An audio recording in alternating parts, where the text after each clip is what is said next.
Hola, ¿qué tal a todos? El día de hoy vamos a culminar el año hablando sobre esta entidad que es el EPOC.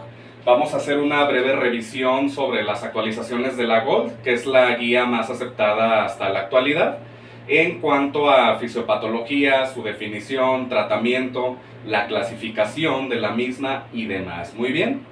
Como sabemos, bueno, cuando hablamos de EPOC, nos estamos refiriendo, lo primero que hay que saber es que nos referimos a un grupo heterogéneo de entidades, muy bien, es decir, no estamos hablando de una sola patología, sino que es un conjunto que pueden estar de forma aislada o concomitante y esencialmente nos van a causar obstrucción. Es por eso que se llama enfermedad pulmonar obstructiva crónica, muy bien. Esencialmente son entidades, bueno, las tres que tenemos en la clasificación. Está la bronquitis crónica, la bronquiolitis crónica y el enfisema pulmonar, ¿correcto? Como sabemos, estas corresponden a la vía aérea y el enfisema ya es directamente del parénquima pulmonar, muy bien. Es decir, la ruptura de estos alvéolos que genera una extravasación de aire, una hiperinsuflación de los compartimentos y esto causa clínica específica que enseguida vamos a explicar. Muy bien. Todo esto se da de forma persistente y usualmente es progresivo. Muy bien. Es muy importante puntualizar que la EPOC no se revierte. Muy bien. Por eso es que se le llama crónica. Muy bien. Es decir, es una enfermedad que con el tiempo se va haciendo más degenerativa.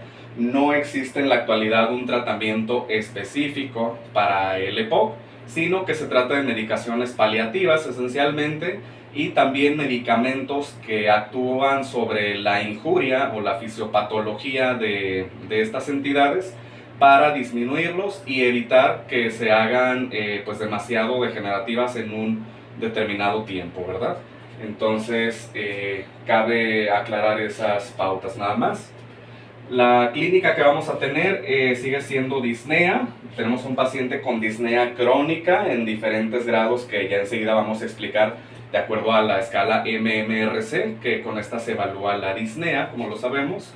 Posteriormente tenemos al paciente con tos, que inicialmente es intermitente y en lo subsecuente se hace ya sostenida sin fluctuaciones considerables. Y el esputo, pues esto es parte de la fisiopatología que vamos a explicar enseguida. Muy bien. Yéndonos a la etiopatogenia, vamos a mencionar algunas de las causas más comunes. Primeramente tenemos las causas genéticas, ¿correcto?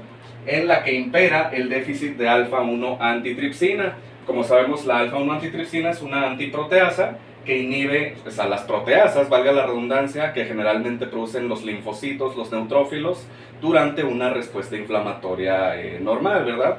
¿Qué es lo que pasa? Que estas proteasas destruyen o causan lisis de los tejidos, en este caso del parénquima pulmonar, y cuando hay un desbalance de su antagonista, que es la alfa-1 antitripsina, pues claro que hay mucho más daño al parénquima pulmonar y esencialmente es por eso que se llega a formar el enfisema pulmonar en estos pacientes con alfa-1 antitripsina. Muy bien, por ruptura de las fibras colágenas del tejido conectivo del alveolo y la formación de un macroalveolo que termina causando hiperinsuflación, hiperneumatización de esos macroalveolos.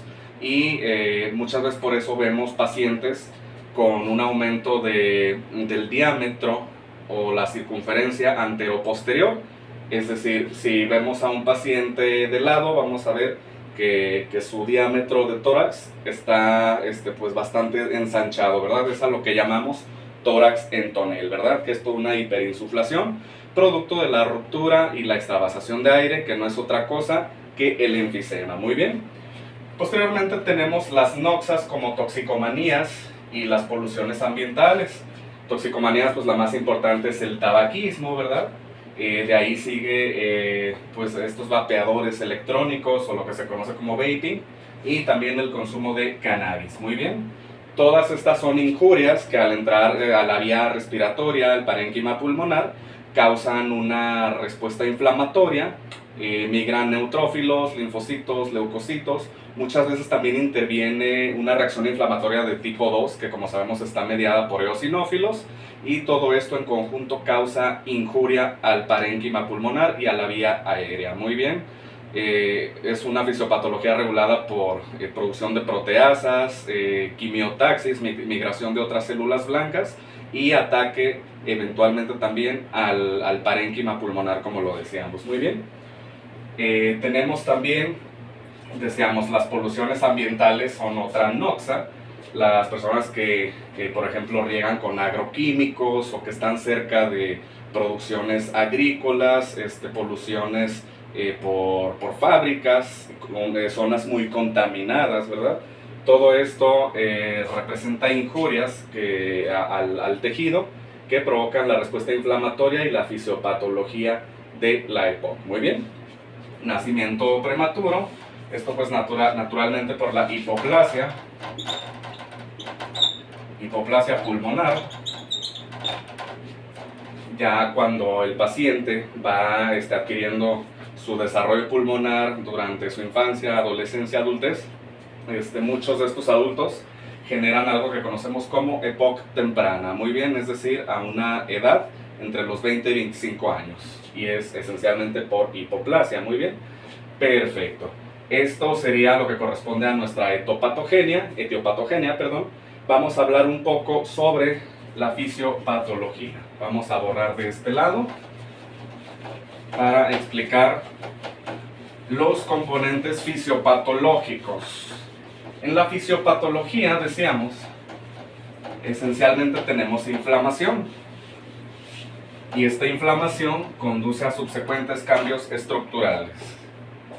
Muy bien, el primer componente es la inflamación. Decíamos, aquí predominan los macrófagos, y en un determinado porcentaje de pacientes vemos eosinofilia. Muy bien, eosinofilia, correcto. Además de inflamación, este es nuestro primer componente. Tenemos cambios estructurales propiciado por la misma inflamación, por supuesto. ¿Qué genera esta inflamación? Pues aumento de los factores de crecimiento, porque pues el parénquima pulmonar y la vía respiratoria como tal se intenta defender formando fibrosis. Entonces activa factores de crecimiento y de cicatrización para formar fibrosis y defenderse de esa injuria que está causando esta respuesta inflamatoria exacerbada. Entonces, en cambios estructurales vamos a ver fibrosis,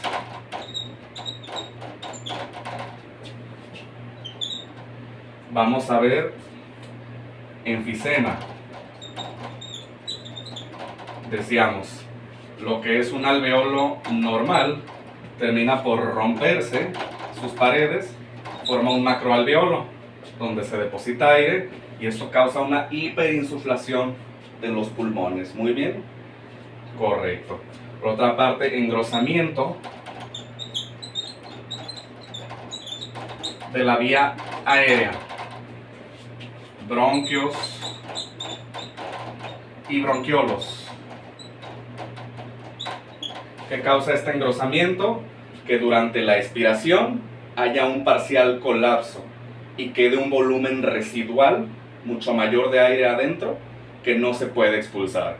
Como sabemos, todos tenemos una determinada fracción de volumen residual durante la expiración, pero en estos pacientes que tenemos extravasación de aire por macroalveolos, el volumen residual es mucho mayor, ¿correcto? Se deposita demasiado aire, todo este aire también termina provocando hipoxemia, hipercapnia, porque no hay un correcto y adecuado intercambio gaseoso entre oxígeno, dióxido de carbono, etcétera, etcétera. Muy bien. Esto esencialmente es nuestra fisiopatología, ¿correcto? Y el tratamiento consiste en medicamentos paliativos, broncodilatadores, para hacer más permeable la vía aérea, y también medicamentos que se han observado que influyen un poco en detener los procesos fisiopatológicos. Esto sujeto al componente que mayor tenga el paciente, si es más inflamatorio o si es más de tipo estructural, ¿correcto? Muy bien. Ahora vamos a explicar las clasificaciones de la GOLD, ¿correcto? En 2023, anteriormente había el paciente tipo GOLD A, B, C, D, E, etcétera, etcétera. Muy bien. En 2023 tenemos solamente tres: el GOLD A, el GOLD B y el GOLD E. Estas clasificaciones son en función a la clínica del paciente. Muy bien. Hay otras clasificaciones de GOLD que vienen por numeración, que eso es en función a la obstrucción de la vía aérea, pero estas clasificaciones son en función a la clínica, y en función a la clínica es que se va a dar el tratamiento. Muy bien. El paciente GOLD A es un paciente que ha tenido entre 0 y una exacerbaciones durante el último año,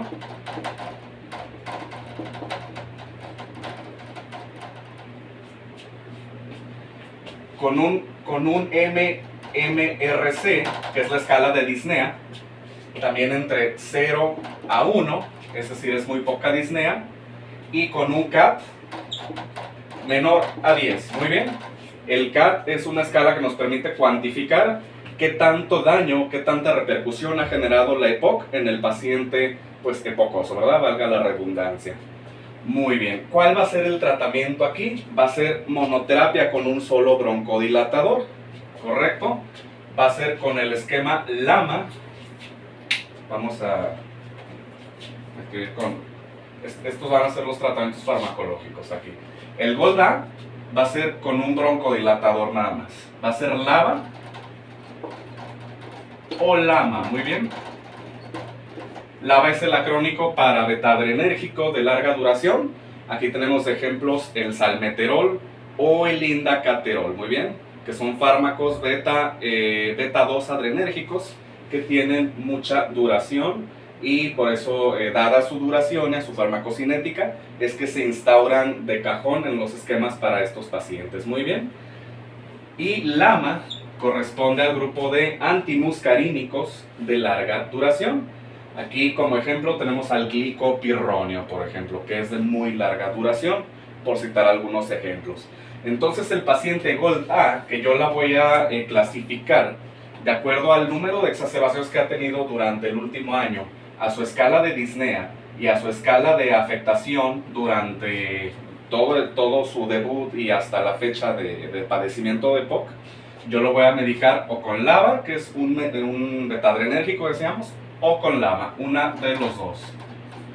Esto a criterio clínico y de acuerdo a la adherencia del paciente, a los costes y a sus posibilidades y la disponibilidad de los fármacos, por supuesto, en el país donde reside. Muy bien, correcto.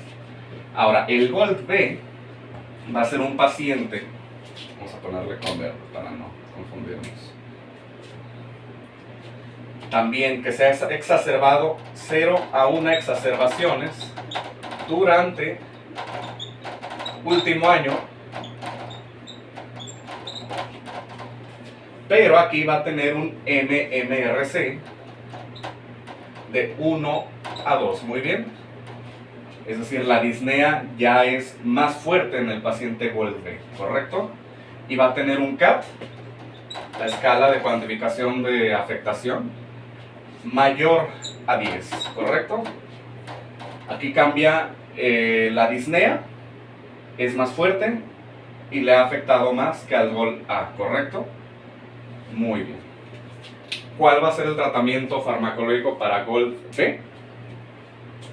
Va a ser LAVA y LAMA juntos. Vamos a tener terapia dual, ¿correcto? Entonces, LAVA más LAMA. Por ejemplo, un esquema de indacaterol con glicopirronio sería un LAVA más LAMA para el GOLD B, ¿correcto? Muy bien.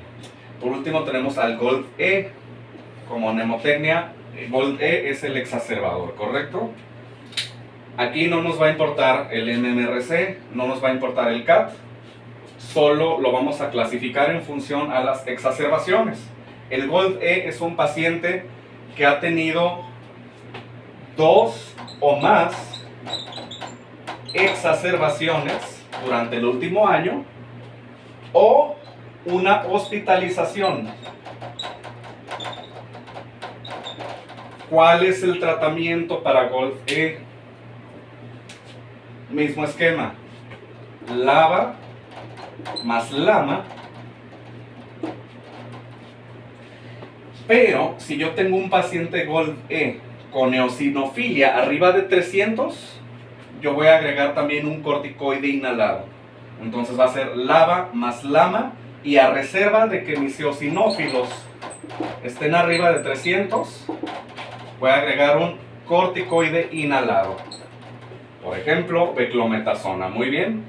Incluso si mi paciente es exacerbador con eosinofilia arriba de 100, que no nos vamos a esperar a que tenga 300, ¿correcto? Voy a instaurar también el corticoide inhalado, aunque sea de esta manera. Muy bien, correcto. Esto esencialmente va a ser el tratamiento farmacológico para Gold A, para Gold B y para Gold E, ¿correcto? Cabe mencionar que también la rehabilitación pulmonar está indicada para Gold B y para Gold E, ¿correcto? Muy bien. ¿Qué vamos a hacer si después de todo esto mi paciente sigue mal? Hay tratamientos agregados, hay tratamientos que tienen evidencia en la actualidad y que la Gold en este 2023 los propuso como un agregante a los esquemas. Muy bien. Primeramente, cuando yo veo un paciente mal controlado, sea Gold A, Gold B, Gold D o respectivamente, voy a hacer una división. Es decir, no está controlado por disnea o por exacerbaciones. Si es un paciente, bueno, en el contexto de las disneas, si mi paciente es Gold A, que corresponde a las monoterapias, vamos a pasar a la terapia dual, ¿correcto? Es decir, LABA más LAMA. Si es un paciente Gold B, que con terapia dual, por disnea, estamos hablando de disnea, vamos a recomendarle pues una mejor adherencia a la terapia pulmonar, a la rehabilitación pulmonar, quiero decir. Vamos a recomendarle vamos a optar, mejor dicho, por cambiar la molécula. Es decir, si estaba con salmeterol, vamos a cambiarle por indacaterol. Si estaba con glicopirronio, se lo vamos a cambiar por otro, y así respectivamente. Muy bien.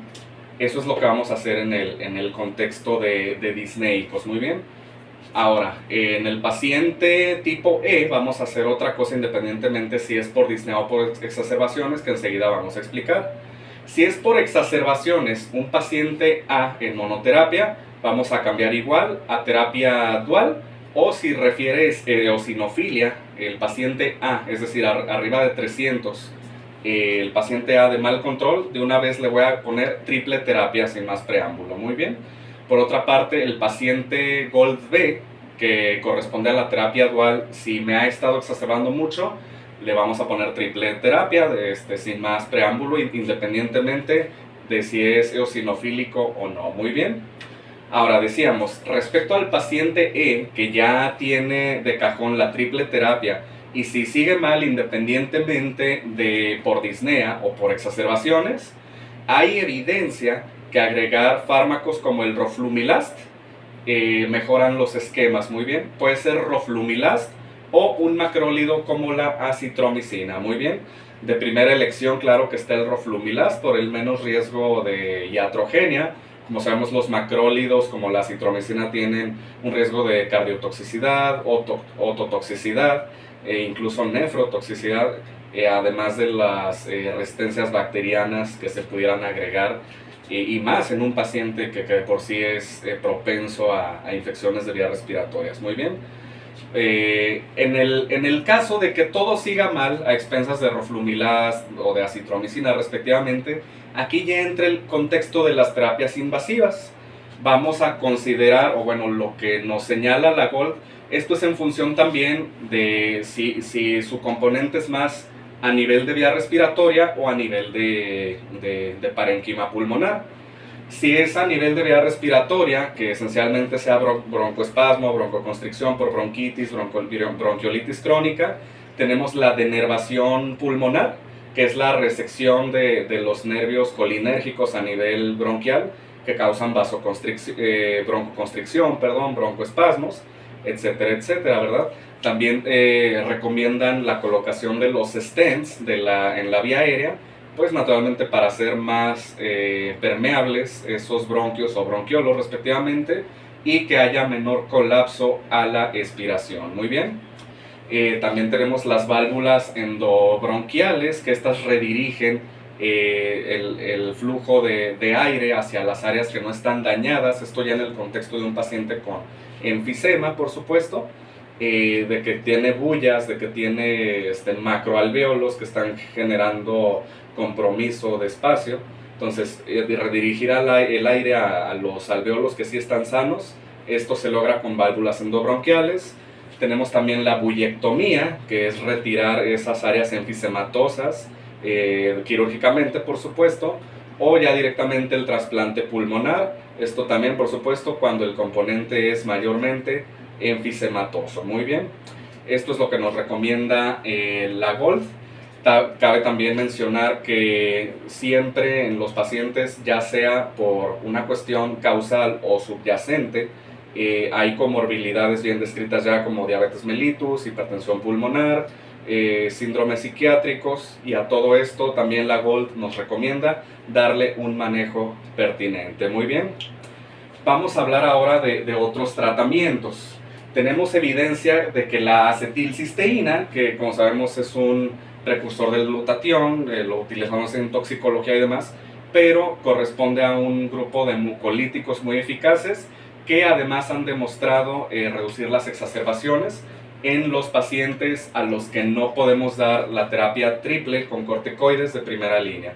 Es decir, un paciente con glaucoma, un paciente con Cushing, que no podemos agregar más corticoides, se puede suplantar con acetilcisteína y tiene evidencia de que reduce exacerbaciones.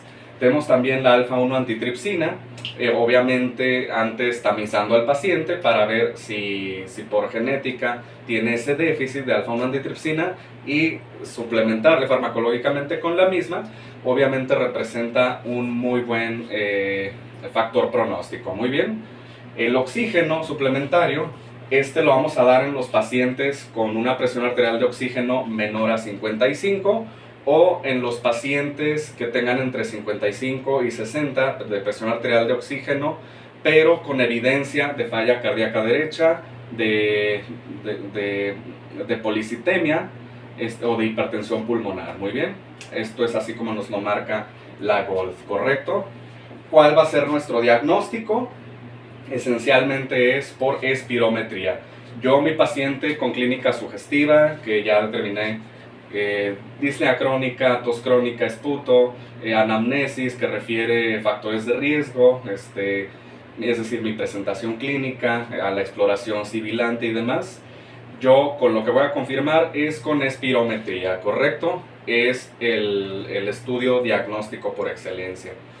¿Cómo es que voy a diagnosticar? Mediante el cociente de FEV1, FBC. Como sabemos, el FEV1 es la fracción expiratoria durante un segundo, y FBC es la fracción expiratoria durante 6 segundos, ¿correcto? Si este cociente de la espirometría me lo arroja menor a 0.7,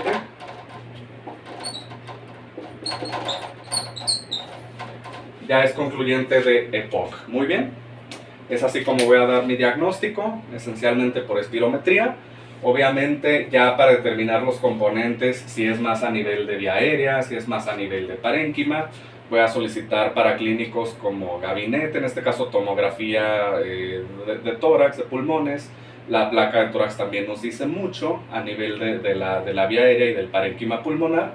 Y obviamente va a ser también condicionante de las comorbilidades que ya hablamos ahorita, para complementar los laboratoriales que en añadidura vamos a ordenarle al paciente, ¿correcto?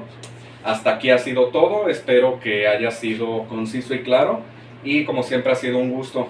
Un feliz año nuevo para todos y nos vemos con más temas de medicina interna. Hasta luego.